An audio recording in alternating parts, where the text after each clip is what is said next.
अस्सलाम वालेकुम and welcome to the series of summary lectures of CFAB 3 SPM. हमने यहाँ तक आते आते स्ट्रैटेजी कवर कर लिया है, हमने इंफॉर्मेशन टेक्नोलॉजी वाला एरिया मुकम्मल कर लिया है। अब हमें जो नेक्स्ट एरिया समराइज करना है that is basically marketing essentials, जिसके अंदर सारे आपके मार्केटिंग के concepts as far as they are concerned with CFAB 3 SPM cover हो जाते हैं।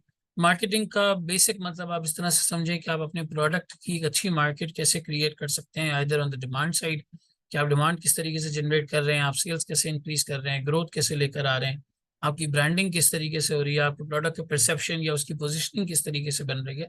ब्रांड पोजिशनिंग या प्रोडक्ट पोजिशनिंग आपने अक्सर नाम सुना होगा, किस तरह से वो मार्केट में और आपके कस्टमर्स के बीच में क्रिएट हो रही है, प्लस आपके कस्टमर्स कैसे लॉयल हो रहे हैं, कैसे आप उन कस्टमर्स के अराउंड अपना एक ऑरा डेवलप करते हैं या अपना एक ब्रांड डेवलप करते हैं। ये सारी की सारी चीज़ें मार्केटिंग एसेंशियल्स के अंदर हमारे पास जो है वो आ जाती हैं। ठीक है, मार्केटिंग के अंदर सबसे पहला कॉन्सेप्ट या सबसे पहला एस्पेक्ट जो आपके इस एरिया के अंदर सीफैब 3 एसपीएम में डिस्कस हुआ है that is basically the R&D strategy, the research and development strategy. आपका कोर्स कंटेंट या किताब या नॉर्मली इसके हवाले से जो इन्फॉर्मेशन है वो ये कहती है कि अगर आपको किसी प्रोडक्ट की अच्छी मार्केट क्रिएट करनी है तो आपके पास बड़ा ज़बरदस्त और बेहतरीन किस्म का रिसर्च का मैकेनिज्म होना चाहिए, R&D का मैकेनिज्म होना चाहिए। Why? Because you should know the market in which you're operating. You should know the customer you're dealing with. You should know the product you're offering. You should know the features that you're going to offer to them. उनसे क्या value drive होगी, बड़ी अच्छी research आपकी इस पूरे हवाले से जो है वो होनी चाहिए। वंस अगर आपकी रिसर्च इन सारी चीज़ों के हवाले से बड़ी अच्छी है, उसके बाद ही एक अच्छा प्रोडक्ट, एक अच्छी कस्टमर सर्विस, एक अच्छा ब्रांड आप यहाँ पे क्रिएट कर पाएंगे। सबसे पहली चीज़ रिसर्च एंड डेवलपमेंट के अंदर ये आती है कि आप कैसे इनोवेट कर सकते हैं, कैसे अपने प्रोडक्ट को लेकर आ सकते हैं। क्या कोई नई टेक्नोलॉजी डेवलप करना मकसद है? क्या कोई नया प्रोडक्ट डेवलप करना ज़रूरी है? क्या किसी प्रोडक्ट को अडॉप्ट करना है या किसी प्रोडक्ट को रिवाइव करना है, कम्प्लीटली रिन्यू करना है? ठीक है ना, यानी कि आप अपने प्रोडक्ट के डिज़ाइन को कम्प्लीटली यहाँ पे जो है वो चेंज कर रहे हैं, या यहाँ पे आप एक नए मार्केट में अपने प्रोडक्ट को लेकर जा रहे हैं। हर एंगल पे बड़ा आसान, अगर मैं इन चारों को डिफाइन करूँ तो सिंपल सी बात है, आप अपने प्रोडक्ट में कोई चेंजेस कर रहे हैं या अपने सेम प्रोडक्ट को किसी नई मार्केट में लेके जा रहे हैं, या ऑल टुगेदर एक नया प्रोडक्ट लेके आ रहे हैं, या ऑल टुगेदर एक नई टेक्नोलॉजी लेकर आ रहे हैं। इन चारों चीजों के अंदर आपका इनोवेशन का मेथड छुपा हुआ है। इस तरीके से कंपनी इनोवेट करती है, अपने प्रोडक्ट्स को नए से नया बनाती है और आगे बढ़ती चली जाती है। सही। At the same time R&D की स्ट्रैटेजी हमें यहाँ पे क्या बताई जाती है? R&D की स्ट्रैटेजी में सबसे पहले आता है कि भाई आपने एक डिसीजन लेना है कि आप पूरे साल में कितना R&D के ऊपर स्पेंड करेंगे, कितना R&D पे स्पेंड करेंगे। मैंने रिसेंटली एक केस के बारे में सुना, करीबन थोड़ा पुराना केस है। एक फॉरेन कंपनी ने अपनी इक्विटी बाय बैक की, अपने शेयर्स के पैसे जो है वापस देके शेयर होल्डर्स को शेयर्स बाय बैक कर लिए। उस कंपनी पे, फार्मा कंपनी थी गालिबन, उस कंपनी पे ये केस हुआ कि भाई आप इन्हीं फंड्स को इस्तेमाल कर सकते थे रिसर्च करने के लिए, ताकि आप नए किस्म की दवाइयां बनाते और शेयर होल्डर्स को फायदा पहुंचाते। आपने अपना दिमाग चलाया नहीं और बायबैक कर लिया एक्सेस कैश से। उस कैश से R&D किया जा सकता था। तो जो बिजनेस R&D की तरफ अपने पैसे एलोकेट नहीं करता, ये देखो, allocate the spending between research and more specific project development, वो कभी नए नहीं बन पाते, वो कभी इनोवेट नहीं कर पाते, वो कभी आगे नहीं बढ़ पाते। अगर आप लेगेसी बिजनेसेस को देखते हैं जो आज 100 साल, 150 साल, 200 साल, 250 साल पुराने हो चुके हैं और वो आज भी बड़ा अच्छा कर रहे हैं, तो उसकी वजह सबसे बड़ी ये है कि वो इनोवेट करते चले जा रहे हैं, वक्त के साथ नए प्रोडक्ट्स में, नई मार्केट्स में, नई टेक्नोलॉजीज में एंटर होते चले जा रहे हैं। अगर वो नए प्रोडक्ट्स में, नई मार्केट्स में, नई टेक्नोलॉजीज में एंटर ना हो तो वो खत्म हो जाएंगे। क्लासिकल एग्जांपल नोकिया की है। नोकिया का आज नाम भी किसी को नहीं पता। एक टाइम पे वर्ल्ड में सबसे हाईएस्ट मार्केट शेयर नोकिया के पास था। अराउंड 90% फोन दुनिया में नोकिया के बिकते थे। इनोवेट नहीं किया वक्त के साथ, इनोवेशन को पीछे छोड़ दिया, रिसर्च नहीं की, डेवलपमेंट नहीं की वक्त के साथ। लेकिन brands like Nestle, brands like P&G, like Unilever, ये ब्रांड्स ऐसे हैं जो सही कई कई सालों से चल रहे हैं। क्यों? ये इनोवेट करते हैं, ये रिसर्च करते हैं, नए प्रोडक्ट्स लेकर आते हैं, जमाने के साथ चलने की कोशिश करते हैं। ठीक है, तो आपकी R&D की स्ट्रैटेजी के अंदर आप एक अमाउंट तैयार करें, अमाउंट जो है वो डिसाइड करें आपने कितना रिसर्च पे लगाना है, फिर उसके बाद उस स्पेंडिंग को एलोकेट करें पूरा साल। एट द सेम टाइम इस R&D स्ट्रैटेजी के अंदर अपने आप को ये इजाजत दें कि भाई हम फेल हो सकते हैं। R&D strategy must allow for failures. अगर आपने ये बोल दिया कि नहीं जी रिसर्च का रिजल्ट सिर्फ सही आना चाहिए, तो फिर रिसर्च करने से सब डरेंगे। वो ऐसी मीडियोकर लेवल रिसर्च करेंगे जिसका रिजल्ट पॉजिटिव ही आना है। बेसिक सी रिसर्च जो मार्केट में सब कर रहे हैं, आपने भी करके पर्चे भरे, खाना पूरी की, डॉक्यूमेंटेशन की और फाइलों को अलमारी के अंदर रख दिया कि जी हमने ये रिसर्च करी थी, हम ये प्रोडक्ट में चेंजेस लेके आ रहे हैं। नहीं, research should be result driven, should be honest. आप जब तक सामने वाले को ये नहीं कहेंगे कि यार कोई मसला नहीं, आप फेल हो सकते हैं, आई नो, लेकिन आप पैसा लगाएं, आप रिसर्च करें। सामने वाले की इंटेंशन पे डिपेंड करता है कि वो आपके पैसे जाया भी ना करे और सही रिसर्च करे। लेकिन बिजनेसेस के लिए मार्केट क्रिएट करने का सबसे पहला स्टेप ये है कि उनके पास एक वेल डिफाइंड अच्छी रिसर्च होनी चाहिए। लोग मार्केटिंग में इसको जो है इग्नोर कर देते हैं। वो क्या करते हैं, अच्छा जी फेसबुक ऐड चला लो जी, फाद मुस्तफा को बुला लो जी, फला ये कर लो, उसको वो ले लो, उसको ले लो, ताबिश हाशमी को ले लो, ऐड बना दो। अरे भाई, आपने अपनी मार्केट को समझा? आपने अपने प्रोडक्ट को समझा? आपने अपने स्पेसिफिकेशन को समझा? नहीं, कुछ भी नहीं। कोई रिसर्च नहीं, बस दो अच्छे सेलिब्रिटी बुलाए और प्रोडक्ट का एक ऐड बनाया, हमारा प्रोडक्ट चल जाएगा। वो चल भी गया, आपने उसको एक आर्टिफिशियल बूस्ट दे भी दिया, वो आगे नहीं चल पाएगा, क्योंकि आपको प्रॉपर तरीके से पता ही नहीं है कि आपका कस्टमर चाहता क्या है, आपकी कस्टमर की रिक्वायरमेंट क्या है, नीड क्या है। आपने कोई R&D की स्ट्रेटजी बनाई ही नहीं थी, तो आपकी मार्केटिंग कभी भी कामयाब नहीं हो सकती। फिर दूसरे स्टेज पर हमारे पास यहाँ पे बात आ जाती है कि भाई हम marketing should always be in line with the product life cycle. Marketing to be in line with the product life cycle.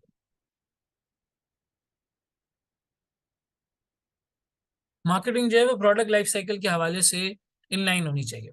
हमने लास्ट वीडियो में प्रोडक्ट लाइफ साइकिल के बारे में डिस्कशन किया था। 4 स्टेजेस होते हैं, इंट्रोडक्शन, ग्रोथ, मैच्योरिटी और डिक्लाइन। ठीक है ना? ये 4 बड़े स्टेजेस होते हैं, इंट्रोडक्शन, ग्रोथ, मैच्योरिटी और डिक्लाइन।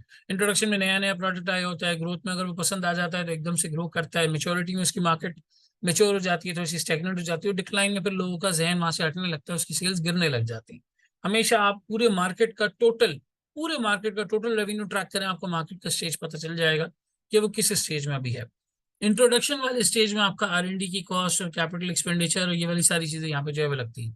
ग्रोथ फेज में सर आप सबसे ज्यादा आप अपनी मार्केटिंग पे स्पेंड करते हैं। ग्रोथ फेज के अंदर सबसे ज्यादा अपनी मार्केटिंग पे स्पेंड करते हैं। क्यों?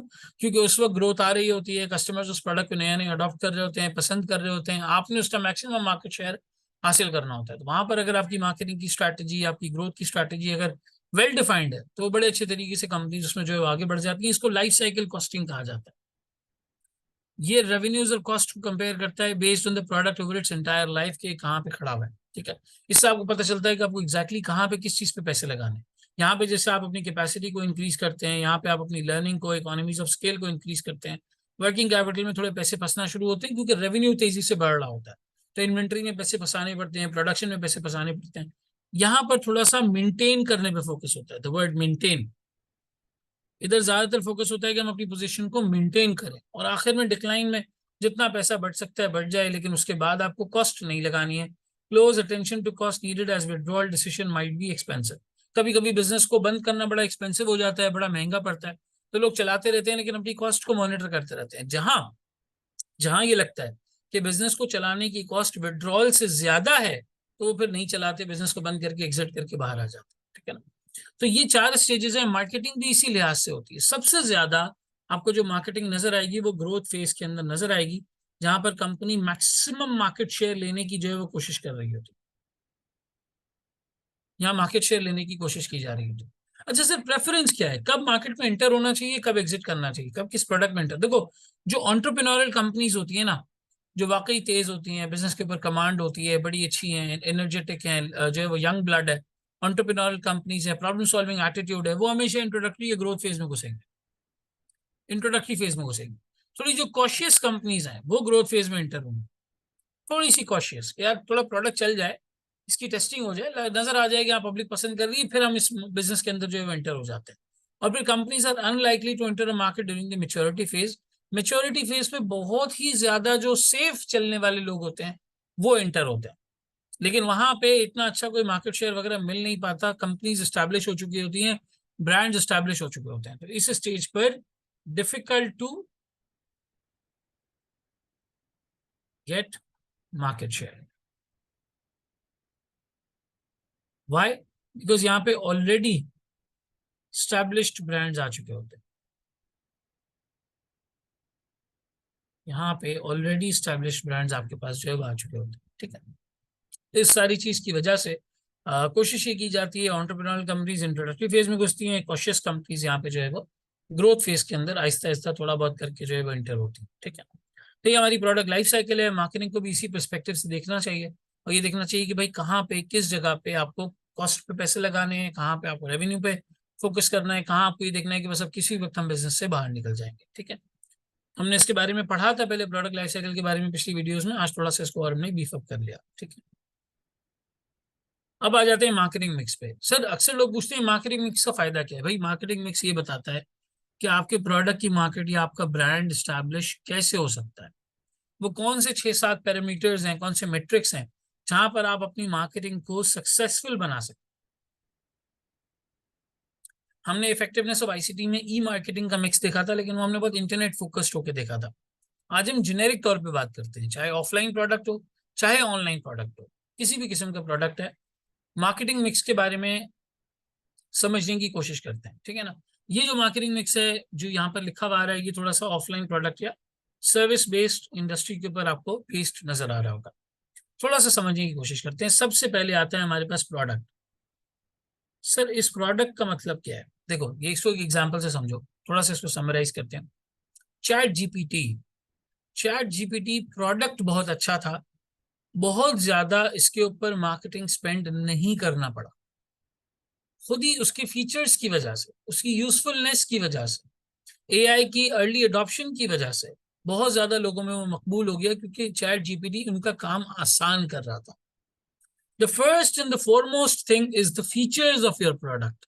आपका प्रोडक्ट है कितना अच्छा, आपके कोर प्रोडक्ट में वो क्या बेनिफिट्स हैं, वो क्या वैल्यू है जो कस्टमर को मिलेगी। अक्सर लोग मार्केटिंग पे फोकस करते रहते हैं, प्रोडक्ट बेकार होता है। अब उनको समझ नहीं आ रहा कि भाई कोई उनका प्रोडक्ट परचेज कर रहा है, उससे उनको इतना फायदा नहीं हो रहा। अब वो कैक के लिए कह रहे हैं जी 100 रुपए का कैशबैक मिलेगा जी, 150 का कैशबैक मिलेगा जी, 200 का मिलेगा, हमारा प्रोडक्ट यूज करें। एक दफा बंदा करता है, कहता है यार ये तो अजीब सा प्रोडक्ट है, ठीक है फ्री में मिल गया चला लिया, उसके बाद लोग पैसे नहीं खर्च करते इसके ऊपर।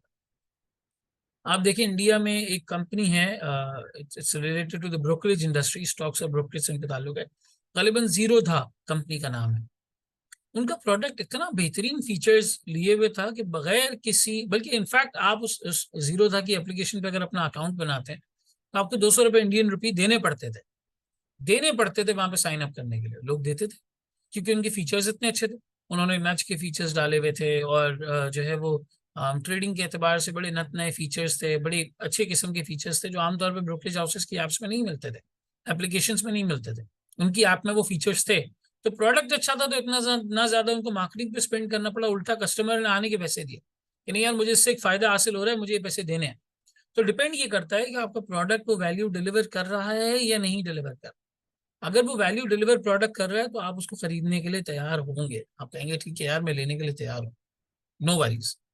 इसी तरीके से पाकिस्तान में आप मुख्तलिफ प्रोडक्ट्स की एग्जाम्पल ले लें, बाकायदा वो वैल्यू अगर डिलीवर हो रही होती है तो प्रोडक्ट ऑटोमेटिकली वायरल हो जाता है, बहुत ज्यादा मार्केटिंग या बहुत ज्यादा चीजें उस पर करने की जरूरत नहीं पड़ती।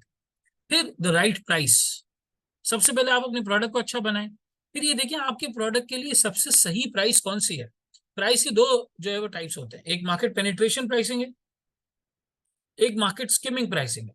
मार्केट पेनिट्रेशन प्राइसेस क्या होती है? फेयरली लो प्राइस, एक ऐसी प्राइस जिसपे आपका प्रोडक्ट वायरल हो जाए, सस्ता हो, एकदम से बिकना शुरू हो जाए, सारे लोग खरीद लें, बहुत सस्ता है जल्दी से ले लें। पहले तो उसमें बेनिफिट्स होने चाहिए, बेनिफिट नहीं होंगे कोई फ्री में भी नहीं लेगा, कोई सस्ते में भी नहीं लेगा। पहली बात ये प्रोडक्ट अच्छा हो, प्रोडक्ट अच्छा है, अब आप बिल्कुल पेनिट्रेट करना चाहते हैं, सस्ता कर दें, थोड़ा सा नुकसान पे या ब्रेक इवन पे बेच दें, फौरी फौरी वायरल हो जाएगा। दूसरी market skimming price, skimming price के अंदर होता है fairly high price. Aim of skimming is to maximize the gross profit per unit sold. यहाँ पे आपका फोकस जीपी पे होता है। ये तब होता है नॉर्मली जब कोई बड़ा कंपटीशन आपके सामने ना हो। अगर कोई बड़ा कंपटीशन है तो फिर आप प्राइस को कम करने की कोशिश करते हैं, प्रोडक्ट को बेहतर बनाने की कोशिश करते हैं। तीसरा आ जाता है सर एलिमेंट, प्लेस का element. Place is what? Well developed distribution network, वो जगह जहां पर आपका प्रोडक्ट बिकेगा। आज अगर खाड़ी का आउटलेट लियारी के पास में किसी जगह पर मैं ओपन करूंगा तो शायद ये वाली आवाम जो आज खाड़ी आ रही है शायद वहां नहीं आ पाएगी, क्योंकि वो थोड़ा सा इलाका डिफरेंट तरीके का, डिफरेंट नोशन का। खुदा ना खास्ता इसमें किसी की जो है वो तजलील करना मकसद नहीं है, मैं एक एग्जांपल देके बता रहा हूँ सर। खाड़ी अपना आउटलेट अगर ओपन करने के बारे में सोचता है तो वो शायद यहाँ लकी वन के अंदर या डॉल्मेन के अंदर सोचता है अपना आउटलेट खोलने के लिए, क्योंकि वो प्लेस वैसी है, वहां वो लोग आ रहे हैं, जो टारगेट मार्केट है वो टारगेट मार्केट वहां वो प्रोडक्ट खरीदने के लिए आ रही है। तो प्लेस कैसी है, किस जगह पर आप बेच रहे हैं, कैसे बेच रहे हैं, वहां पे कस्टमर सर्विस किस तरह की है, लोग कैसे पहुंच रहे हैं, रसाई किस तरीके से, लोगों को एक्सेस किस तरीके से मिल रहा है वहां तक। ये तीसरी चीज आपकी प्लेस में आ जाती है। इंटरनेट वाले में, इफेक्टिवनेस ऑफ आईसीटी वाले चैप्टर में मैंने आपको बताया था कि प्रोडक्ट्स बाय इंटरनेट भी डिलीवर हो जाते हैं, वहां हम इंटरनेट पर्सपेक्टिव से बात कर रहे थे। यहाँ ऑफलाइन अगर आप देखें तो डिस्ट्रीब्यूशन नेटवर्क आपका बड़ा अच्छा होना चाहिए। होलसेलर से रिटेलर कैसे जा रहा है, सुपरमार्केट्स में कैसे जा रहा है, होम डिलीवरी हो रही है सीओडी बेसिस पे, क्या मेथड है, आप होम डिलीवरी कर रहे हैं, आप सुपरमार्केट्स में रखवा रहे हैं, आप रिटेलर के पास रखवा रहे हैं, होलसेलर के पास रखवा रहे हैं, what is the method. Place बड़ी अच्छी होनी चाहिए। अगर आपका प्रोडक्ट अच्छा है, आपका प्राइस भी अच्छा है, लेकिन लोगों तक एक्सेसिबल नहीं है, तो प्रोडक्ट सेल्स नहीं लेके आएगा, वो आगे नहीं बढ़ पाएगा, वो अपना ब्रांड नहीं बना पाएगा। चौथी चीज आपकी प्रमोशन स्ट्रैटेजी। चौथी चीज आपकी प्रमोशन स्ट्रैटेजी। प्रमोशन स्ट्रैटेजी के अंदर आपकी एडवर्टाइजिंग कैसी है, आपकी सेल्स प्रमोशन कैसी है, डायरेक्ट सेलिंग किस तरह की है, डिस्काउंट कैसे देते हैं, स्पॉन्सरशिप्स कैसी हैं, पब्लिक रिलेशंस कैसे हैं, टेलीफोन से कॉल करते हैं या जो वो डोर टू डोर जाके काम करते हैं। अब आप देखिए प्रमोशन स्ट्रैटेजी की मैं एक एग्जांपल दूं।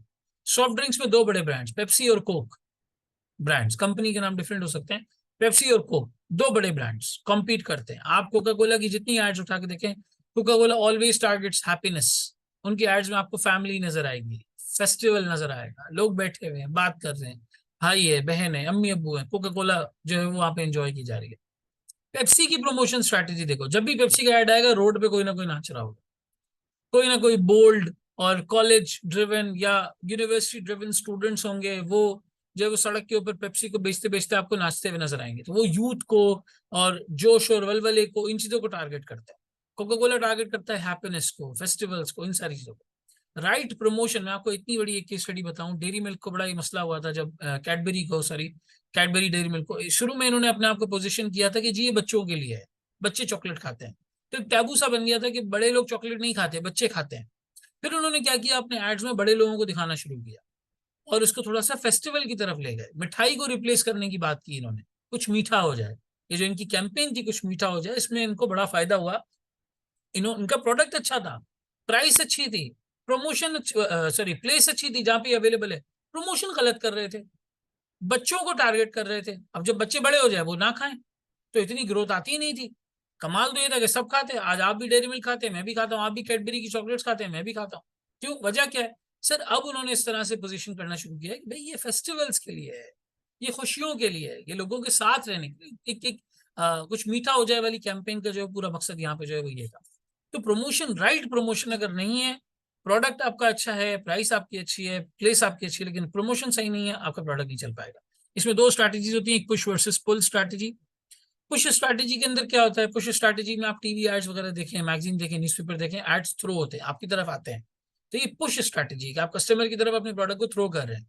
पुल स्ट्रैटेजी क्या है, आप फेसबुक एड्स के थ्रू, आप इंस्टाग्राम एड के थ्रू अपनी वेबसाइट पे कस्टमर को लेकर आ रहे हैं, कस्टमर आपकी वेबसाइट पे आ रहा है, देख रहा है, प्रोडक्ट देख रहा है, कैटलॉग देख रहा है, फिर उसके बाद ऑर्डर प्लेस कर रहा है, that is called pull strategy. Pull strategy के अंदर बेसिकली हम कस्टमर को अपनी वेबसाइट पर लाते हैं, उसे अपना प्रोडक्ट दिखाते हैं ना, अगर उसको पसंद है वो ऑर्डर प्लेस करे, नहीं है नहीं करे। पुश स्ट्रैटेजी के अंदर बस एड्स पहुंचते रहते हैं, फिर जब वो स्टोर वगैरह में पहुंचते हैं तो वहां पर उनका प्रोडक्ट नजर आता है। तो ये चार बेसिक चीजें आज भी हैं, प्रोडक्ट, प्राइस, प्लेस, प्रमोशन, ये चारों सही हैं, आपका प्रोडक्ट चल जाएगा, आपकी सेल्स आ जाएंगी, आपका ब्रांड स्टैब्लिश हो जाएगा। और फिर इसके बाद आ जाती है चीज फिजिकल एनवायरनमेंट, लोग कैसे इन्वॉल्व हैं और प्रोसेसेस क्या क्या इन्वॉल्व है।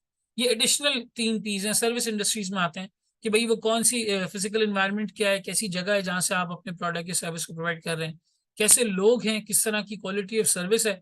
जैसे ऑडिटिंग इंडस्ट्री में हमारे यहाँ जो है वो, या एडवाइजरी में, कंसल्टिंग में, लोग अगर अच्छे हों तो प्रोडक्ट अच्छा होता है, लोग अगर अच्छे हों तो सेल्स ज्यादा होती हैं, लोग अगर अच्छे हों तो और ज्यादा आपको क्लाइंट्स मिलते हैं, लोग मिलते हैं।